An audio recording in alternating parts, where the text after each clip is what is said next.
4-4 الأهلي بيخسر 4-4. 4-4 فين؟ في المطبعة.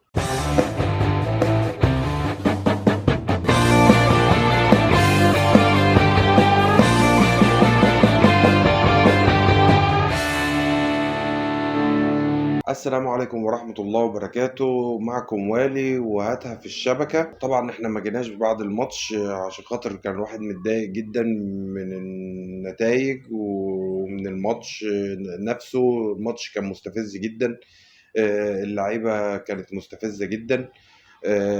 الأهلي، أنا من وجهة نظري شايف إن الأهلي قدم أسوأ عروضه في كأس العالم للأندية، مش عشان احتل المركز هو احتل المركز الرابع، ما فيش مشاكل. لكن الأهلي لعب أول ماتشين. نقعد بس كده، احنا النهاردة يعني بنعمل حصاد لكأس العالم كله اللي حصل من ساعة ما بدأ. بالنسبة للأهلي، طبعا بنبرج الأول لريال مدريد الحصول المرة الخامسة على المونديال وفوزه على الهلال السعودي 5-3. الهلال عمل ماتش حلو، وكان طبعا النتيجة المتوقعة إن الريال يكسب. نرجع تاني لمرجوعنا الأهلي. الأهلي طبعا الناس كلها طبعا في أول ماتشين، الماتش أوكلاند وماتش سياتل، الناس طلعت بالأهلي السما، مع إن هما الفرقتين بالنسبة لي أنا يعتبروا أقل فرقتين. الفرقتين يعتبروا مستواهم قليل جدا عن النادي الأهلي. إذا كان أوكلاند ده معرفش كانوا مجمعينه من مركز شباب أوكلاند، وسياتل لا يعني ضعيفة كرويا. فيعتبر الاختبار الحقيقي هو ماتش ريال مدريد، واختبار صعب.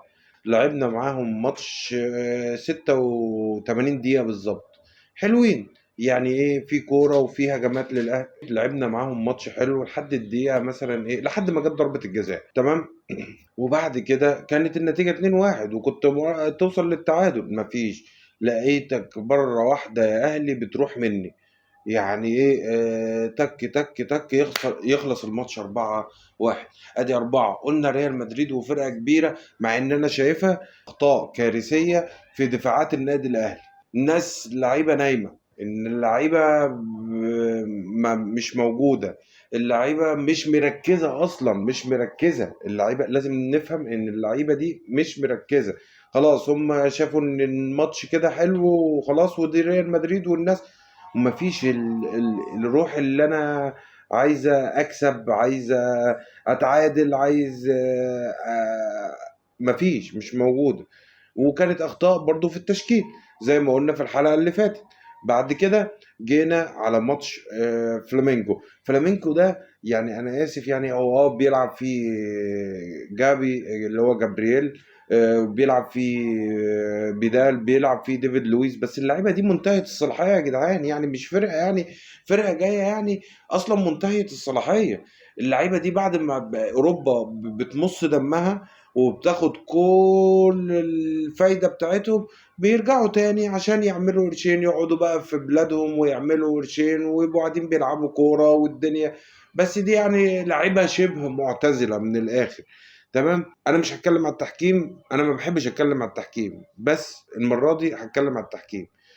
انت دلوقتي في اول ماتش جت ضربه جزاء، تتفق بقى مع الحكم او ما تتفقش، هي ضربه جزاء، اتحسبت ضربه جزاء، تمام.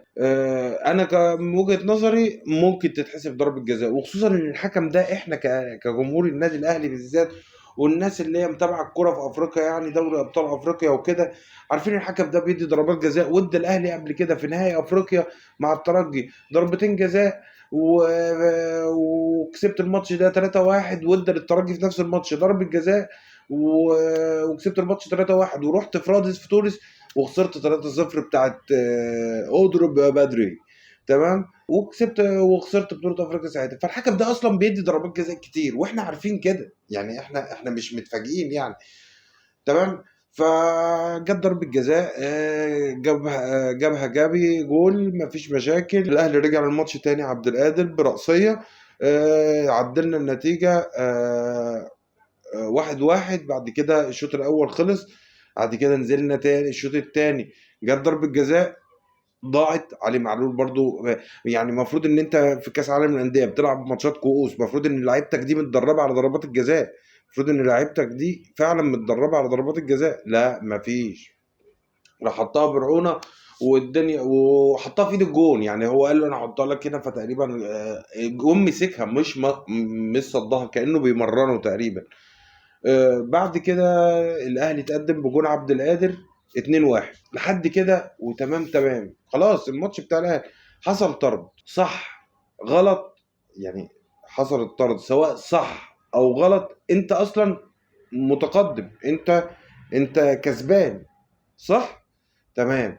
فنعمل ايه بقى؟ في لعيب اتطرد من عندنا خالد عبد الفتاح، نعمل ايه؟ نقفل بقى، يعني نرجع مثلا نسحب بقى مهاجم، ما احنا ما احنا اصلا المهاجمين عندنا ما بيعملوش حاجه.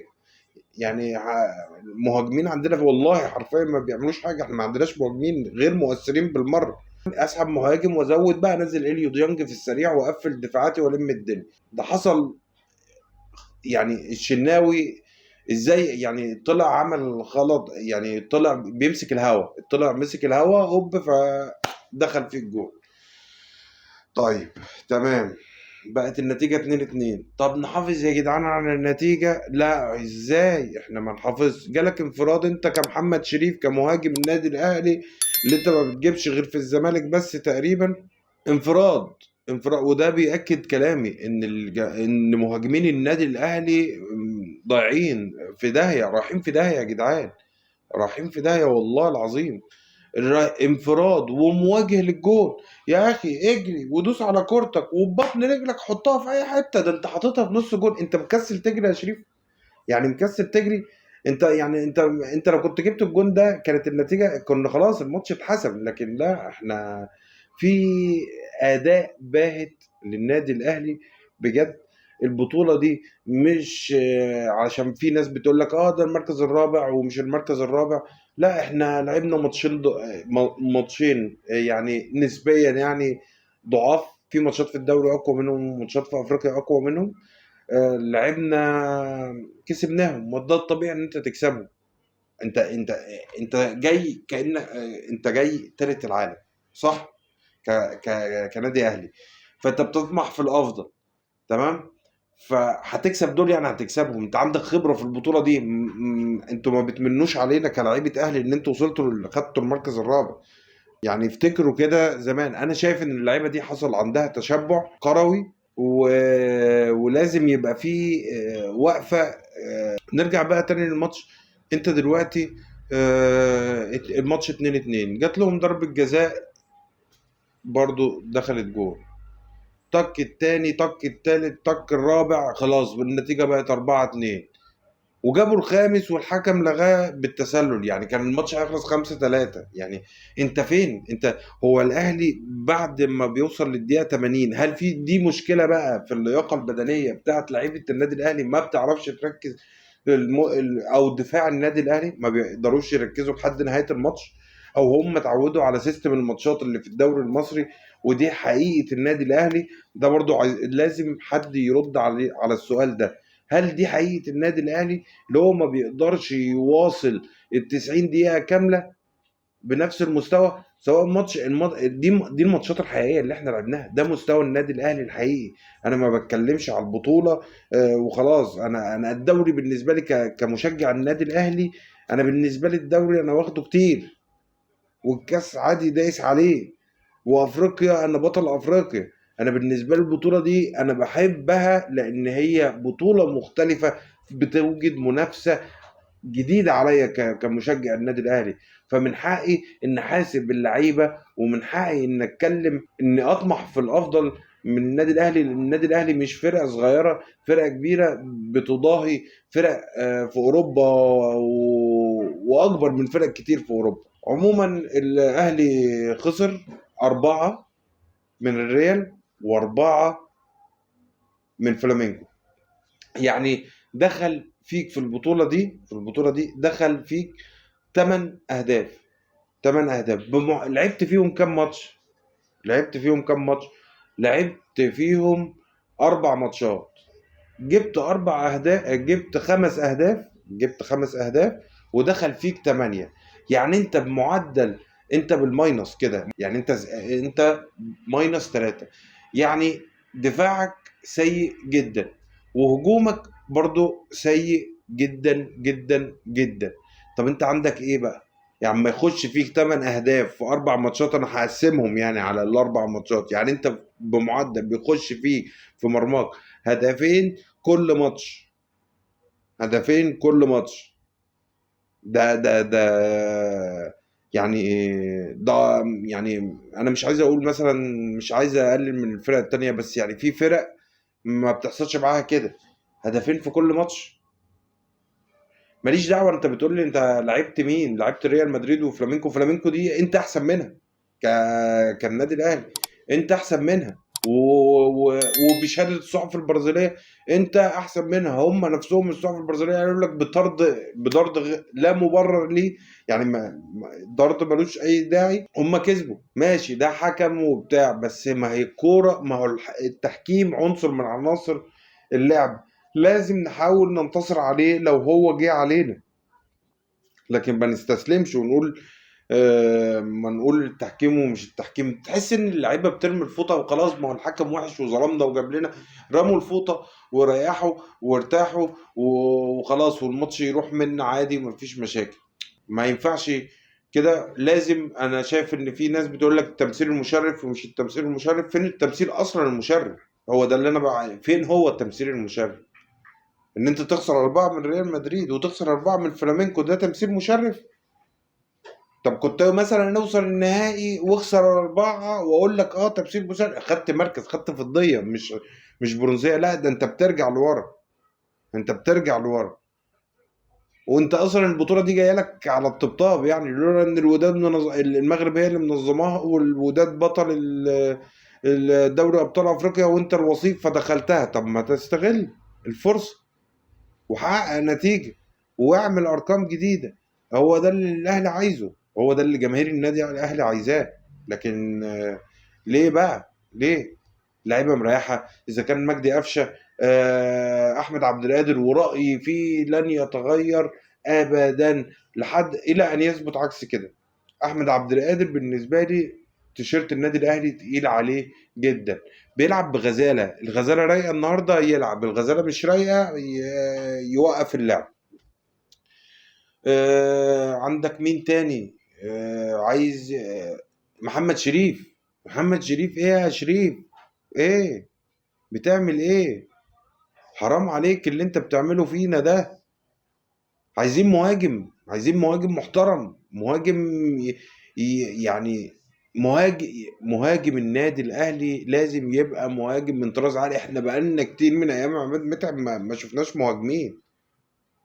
مهاجم حرفيا اللي هو تعتمد عليه المدافعين المنافسين بتوعك يخافوا منه. الاهلي حقق المركز الرابع، ريال مدريد للمره الخامسه يحصل على البطوله، والهلال حصل على الفضيه لاول مره في تاريخه، وفلامينجو يحصل على البرونزيه، والاهلي بيحصل على المركز الرابع.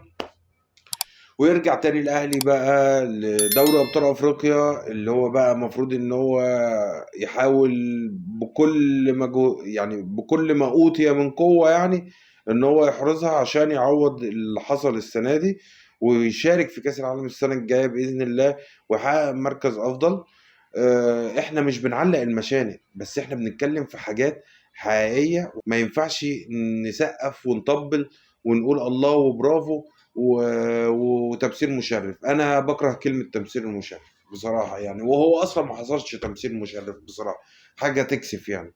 ماليش دعوة بقى الصحف العالمية تكتب وتقول ومش تكتب، هم بالنسبة لهم ما يعرفوش يعني ايه كلمة تمثيل مشرف. هم بالنسبة لهم ان انت خسرت خسرت، كسبت كسبت. ده يعني لازم نفهمه، والناس لازم تستوعب كده. كلمة تمثيل المشرف دي ملهاش معنى في القاموس الكروي اللي عندنا احنا كعرب يعني. فإن شاء الله الأهلي يرجع يلعب تاني في الدوري بإذن الله، ويركز في بطولة أفريقيا ويحاول الإدارة تحاول تصلح الأخطاء اللي حصلت الأيام اللي فاتت، وتتداركها بسرعة عشان الأحداث سريعة، ومتلاحقة احنا في بطولة افريقيا، لان الاهلي عنده مؤجلات كتير جدا جدا جدا، اتحاد الكورة طبعا هيكربس له الدنيا دي، فهيبقى في ضغط على اللعيبة. وبما ان احنا ذكرنا ان الاهلي راجع للدوري، النهارده برضو الزمالك هيلعب ماتش مع سموحة الساعة 7 بكرة إن شاء الله، بداية الدور 16 بتاع دوري أبطال أوروبا. من أهم الماتشات طبعا بايرن ميونخ وباريس سان جيرمان، البي اس جي. ده أعتقد ماتش فاينل، ده ماتش فاينل يا جماعة، ده لازم الناس تتفرج عليه. وبرضه بعد بكرة في ماتش من الماتشات المهمة، تشيلسي وبروسيا دورتموند. وفي ماتش الاي سي ميلان وتوتنهام. دوري ابطال اوروبا بقى والكوره والحلاوه، وهنتفرج وهنستمتع باذن الله. ومن الاخر، لو اتفرجت على الفيديو ده معانا للاخر، يا ريت تدعمنا بلايك وشير وسبسكرايب وتفعل زر الجرس عشان يوصلك كل ما هو جديد. والسلام عليكم، وهاتها من الشبكه.